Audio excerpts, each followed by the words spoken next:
To have Mr. Prafulla Samantara, the Goldman Award winner of this year. He is with us at the industrial town Jharsuguda. Sir, first of all, many congratulations for winning this award. What is your primary take with regard to this winning of this award? See that after this the award, I don't think that it is for myself, but it is a recognition of the people's movement to protect the natural resources from the exploitation of corporates and also state repression. I think that it is a more responsibility that we have to work more and more to arouse people to have a campaign among the people how to protect natural resources, especially the rivers, because now the rivers are a target by for the thermal power plant. Coal-based power plant at the threat to river like Mahanadi and other rivers also in Odisha and Chhattisgarh. So we have to campaign how to protect the rivers from these thermal power plants, and we have to fight that to governments, whether it is Odisha and Chhattisgarh, they should not allow these companies for the so-far thermal power concern on the bank of rivers, river like Mahanadi. During your this public felicitation, you were talking about the people's right, the people's movement. How do you think in this age of consumerism, people will come together and fight for the environment in total? You see that a few people enjoy more than the majority. And the majority of the people are being deprived of this right over the resources. And equal distribution of natural resources should be according to the constitution, but it is not done because this development under the global capitalism is definitely against the poor, against the masses. So it is exploits and displaces and deprives the people to consume at least minimum needs. So we think that masses, general people, common people, they will be united to fight their rights and to prevent the destruction of resources. Then we can, I think, that the governments all they have to recognize and have to accept the people's voice. So I've got last two questions for you. So there is a serious trend nowadays that to label the activist, environmental activist as Maoist. How do you feel? How serious is this kind of allegations the government agencies, the police people are making, and to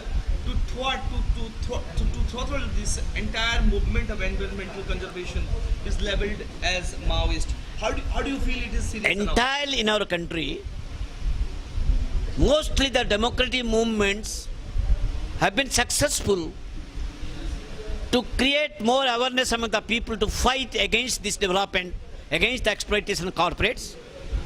From beginning of the Narmada Bachao Andolan to Save Niyamagiri Andolan.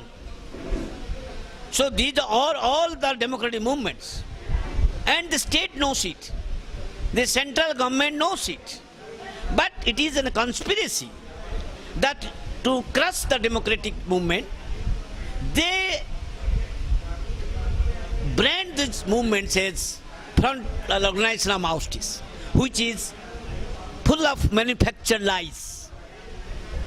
So this is a state apparatus they are doing with the corporates that to make people's movement, democratic movements as weak. That is the strategy. Practically, government knows also we the people are not Maoists. We the people are democratic movements. We the people are followers of Gandhian line of civil disobedience, as well as also the people, those of Jayaprakash and Dr. Ramana Lohiya, that we are following them. But government knowingly and conspicuously, they try to brand the people's movement as Maoists only to crush and to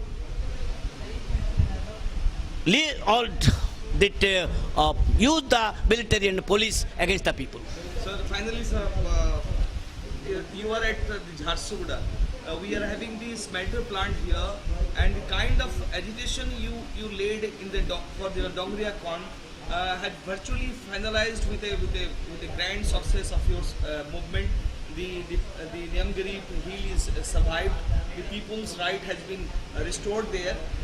At present, sir, what do you think the kind of roadmap the Vedanta should follow to save its plant, and moreover the people's development can be achieved if at all it is possible? First, the Vedanta should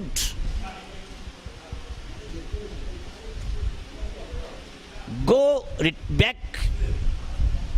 so far its manipulation and consent. Vedanta is always through manipulation want to achieve anything from the government, whether it is the central government or state government. Not for according to peoples or according to law.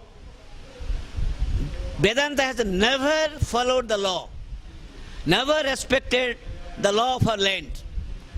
It has always manipulated and to pressurize the governments and people in power against the people to exploit the resources. That is why I say, first, why this smelter plant here was done before the mining is allotted to the plant, the alumina plant at Lanjigada. Lanjigada is also illegal plant because the Central Empowered Committee in 2005 has recommended not to construct that alumina plant. Even after that, the company constructed without following the recommendation of the Central Empowered Committee of the Supreme Court. And before they get mining also alumina plant, it's that smelter plant here, the aluminium plant was established in Jharsuguda, for which the raw material is alumina from Lanjigada. For there is no mining for alumina, why this plant took place here? So this is all manipulation to influence court, to influence government, everything. So my point is, my appeal to government also, let Vedanta go to hell, we don't bother. But let the law be prevailed, let the people's consent be prevailed, let the Supreme Court's direction on the Gram Sabha should be implemented. You will be surprised, Samantara, that this Vedanta people through local media is vocally telling that Prafulla Samantara and their company and their associates are trying to halt the developmental process, and they are not allowing the employment generation or growth-oriented job. But do you think their claim is right? Vedanta has not come from England here to serve our people. Vedanta has come to here to exploit our natural resources in the name of development, to accumulate primitive capital at the cost of billions of people, whether it's tribal or farmers, from Nyamgiri to Puri, in name of Vedanta University. People are fighting. Are the people are full? Or the people have no right to speak about which development they need?